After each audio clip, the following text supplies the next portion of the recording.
बाहेर पाऊस पडत असेल, गरमागरम चहाचा कप हातात असेल आणि सोबत काहीतरी कुरकुरीत खमंग खायचं असेल तर ही भेंडी भजी नक्की ट्राय करा. अनेकदा भेंडीची भजी मऊ पडते, तेलकट होते किंवा चिकट होते. आज मी तुम्हाला अशी एक भन्नाट ट्रिक सांगणार आहे, ज्याच्यामुळे तुमची भेंडीची भजी एकदम सुपर क्रिस्पी होऊन जाईल. या रेसिपीत आपण वापरणार आहोत अगदी घरात सहज मिळणारे साहित्य आणि काही सोप्या टिप्स, ज्या भेंडी भजीची चव अनेक पटीने वाढवतील. एकदा ही पद्धत वापरून पाहिली की पुन्हा दुसरी रेसिपी करण्याची गरज पडणार नाही. मग चला वेळ न घालवता सुरू करूया आपल्या आजच्या या कुरकुरीत भेंडी भजीची रेसिपीला. व्हिडिओ शेवटपर्यंत नक्की पहा, कारण शेवटी मी एक अशी सिक्रेट टिप सांगणार आहे ज्यामुळे भजी बराच वेळ कुरकुरीत राहील. भेंडीचे नाव ऐकले की अनेक जण नाक मुरडतात, पण आजची ही रेसिपी एकदा करून पाहिली तर घरातील सर्वजण पुन्हा पुन्हा मागतील. आज आपण बनवणार आहोत अशी एक रेसिपी जी लहानांपासून मोठ्यांपर्यंत सर्वांना आवडेल. एकदम खमंग, मसालेदार, चटपटीत आणि कुरकुरीत भेंडी भजी. नमस्कार मित्रमैत्रिणींनो, मी ऋतुजाच रेसिपी मराठीमध्ये तुम्हा सर्वांचे पुन्हा एकदा स्वागत. आज मी भेंडीची भजी एक नवीन रेसिपी तुमच्यासोबत शेअर करणार आहे. एकदा माझ्या या पद्धतीने अशी भेंडीची भजी रेसिपी नक्की ट्राय करा. चला तर मग एकदम खमंग, मसालेदार आणि कुरकुरीत भेंडी भजी रेसिपीला सुरुवात करूया. त्याआधी तुम्ही चॅनलवर नवीन असाल तर चॅनलला सबस्क्राईब करा. व्हिडिओ आवडला असेल तर लाईक आणि शेअर करायला विसरू नका. भेंडी भजी बनवण्यासाठी इथे मी 1/2 किलो भेंडी स्वच्छ पाण्याने कोरडी करून घेतली आहे. भेंडी घेताना अशा छान कोवळ्या लुसलुशीत घ्याव्यात, जेणेकरून तळल्यानंतर छान कुरकुरीत होतील. आता ही भेंडी आपण कट करून घेणार आहोत. भेंडीच्या पुढील देठाचा भाग आपण कट करून घेतलेला आहे. मागील भाग कट न करता या भेंडीचे आपण अशा प्रकारे 4 भाग करून घ्यायचे आहेत. जेवढे जास्तीचे भाग करता येईल तेवढे कट करून घ्यायचे आहेत. जेवढे शक्य होईल तेवढे आपल्याला पातळ काप करून घ्यायचे आहेत. जाडसर काप केले तर भेंडी कुरकुरीत होत नाही. पातळ काप केल्यामुळे मसाले भेंडीच्या भजीला व्यवस्थित लागतात. आता तुम्ही पाहू शकता, अशा प्रकारे आपण भेंडीचे पातळ काप करून घेतले आहे. संपूर्ण भेंडी आपण अशा प्रकारे कट करून घेणार आहोत. असे भेंडीचे पातळ काप करून घ्यायचे आहेत. अशा प्रकारे कट करून आपण भेंडीची भजी बनवणार आहोत. प्रकारे मी ही सर्व पूर्ण भेंडी कट करून घेतलेले आहे. छान असे पातळ काप करून घेतलेले आहेत. आता आपल्याला भेंडीच्या भजीसाठी लागणारे बॅटर बनवून घ्यायचे आहे. त्यासाठी बाउलमध्ये 1 वाटी बेसन घ्यायचे आहे. इथे मी 1 वाटी बेसन चाळून घेतले आहे.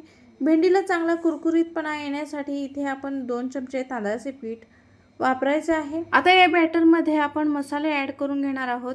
आता यामध्ये आपल्याला पाव चमचा हळद पावडर, लाल मिर्च पावडर आणि चवीनुसार मीठ घालून घ्यायचे आहे. तुम्हाला तुमच्या आवडीनुसार जास्तीचे तिखट वापरायचे असेल तर वापरू शकता. 1 चमचा चाट मसाला आणि 1 चमचा धना जिरा पावडर आपण वापरलेले आहे.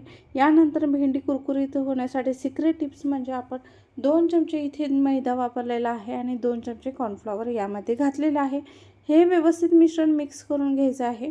ही भजी आपण सोडा न घालता बनवणार आहोत. छान असे मिश्रण व्यवस्थित मिक्स करून घ्यायचे आहे आणि यानंतर ना आपण थोडं पाणी टाकून हे मिश्रण आपल्याला मीडियम घट्ट बनवून घ्यायचं आहे. आपल्या या भेंडीच्या भजीला भेंडीवर पिठाचे हे छान प्रकारे कोटिंग बसायला हवे, अशा प्रकारचं हे आपण बॅटर बनवून घेणार आहोत. आता यामध्ये आपण पाणी घालून दाटसर असे बॅटर बनवून घेणार आहोत. बॅटर जास्तीचे पातळ बनवायचे नाही. भेंडीवर या बॅटरचे कोटिंग बसायला हवे, अशा प्रकारचे आपले हे बॅटर व्हायला हवे. अशा प्रकारे आपल्या या भेंडीच्या भजीच्या बॅटरची कन्सिस्टन्सी असावी. जास्तीची पातळ नाही, जास्तीचे घट नाही, अशा प्रकारे दाटसर आपले हे बॅटर असावे. तुम्ही इथे पाहू शकता या बॅटरची कन्सिस्टन्सी कशी आहे. आता हे परफेक्ट बॅटर तयार आहे आपल्या भेंडीच्या भजीसाठी. आता या बॅटरमध्ये आपण कट करून घेतलेल्या भेंडी डीप करून घेणार आहोत. आता ही आपण कट केलेली भेंडी अशा प्रकारे आपण या बॅटरमध्ये बुडवून घेणार आहोत आणि भेंडीला व्यवस्थित असे कोटिंग बसेल असे सर्व बाजूला भेंडीच्या हे बॅटर लावून घेणार आहोत. अशा प्रकारे हे आपले कोटिंग, आपण तयार केलेले बॅटरचे कोटिंग आपल्या भेंडीच्या भजीसाठी व्यवस्थितपणे लागलेले आहे. एका कढईमध्ये तेल गरम होण्यासाठी ठेवा. तेल मध्यम आचेवर गरम झाले. तयार केलेल्या मिश्रणामध्ये भेंडी अशा प्रकारे बुडवून घ्यायची आहे. तेल मध्यम आचेवर गरम झाल्याने यामध्ये आपल्याला भेंडीची भजी तळून घ्यायची आहे. भजी घातल्यानंतर लगेच हलवू नका. एका बाजूने हलका सोनेरी रंग आला की अलगद पलटवा. दोन्ही बाजूनी सुंदर सोनेरी कुरकुरीत होईपर्यंत तळून घ्या. तर अशा प्रकारे आपण ही भेंडी मध्यम आचेवर तळून घेणार आहोत. आतून क्रिस्पी होईपर्यंत आपण अशी ही भेंडी तळून घेतलेली आहे. अशा मस्त असा आपल्या या भेंडीला सोनेरी रंग आलेला आहे. आता ही आपली भेंडी छान अशी सोनेरी रंगापर्यंत तळून झालेली आहे. अशा प्रकारे आपण कट केलेले आहे. एक एक भेंडी आपण यात तळून घ्यायची आहे. ही भेंडी अशी छान प्रकारे तळून झालेली आहे. आता एका टिश्यू पेपरवर काढा, जेणेकरून भेंडीमध्ये असलेले अतिरिक्त तेल टिश्यू पेपर शोषून घेईल. तयार भजी टिश्यू पेपरवर काढल्यानंतर अतिरिक्त तेल निघून जाईल. भजी आणखी कुरकुरीत राहतील. भजी कुरकुरीत होण्यासाठी महत्त्वाची टिप्स म्हणजे आपण यामध्ये सोडा वापरलेला नाही. सोडा न वापरल्यामुळे काय होतं की भजी मऊ पडत नाही. शेवटपर्यंत आपली ही भजी कुरकुरीत राहते. आता या गरमागरम भजी एका प्लेटमध्ये काढून घेऊया. वरून थोडा तुम्ही यामध्ये चाट मसाला वापरू शकता किंवा टोमॅटो सॉस सोबत सर्व करू शकता. सोबत गरमागरम चहा असेल तर आणखीनच छान लागते. महत्त्वाची टिप्स म्हणजे भेंडी धुतल्यानंतर पूर्ण कोरडी असणे खूप महत्त्वाचे आहे. मिश्रणात तांदळाचे पीठ आणि कॉर्नफ्लॉवर वापरल्यामुळे भजी जास्त वेळ कुरकुरीत राहतात.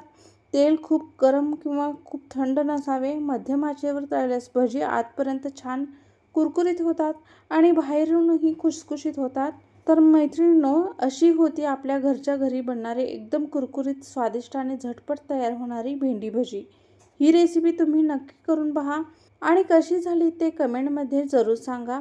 व्हिडिओ आवडला असेल तर लाईक करा, आपल्या मित्रमैत्रिणींसोबत शेअर करा आणि अशा सोप्या चविष्ट पारंपरिक रेसिपीसाठी आपल्या चॅनलला सबस्क्राईब करायला विसरू नका. घरच्या साध्या साहित्यापासून कोणत्याही सोड्याशिवाय अगदी सोप्या पद्धतीने तयार होणारी ही रेसिपी आहे. लहानांपासून मोठ्यांपर्यंत प्रत्येकाला आवडेल. तर मग वाट न पाहता ही रेसिपी नक्की ट्राय करा. तर मैत्रिणींनो, पुन्हा भेटूया एका नवीन रेसिपी सोबत. तोपर्यंत धन्यवाद.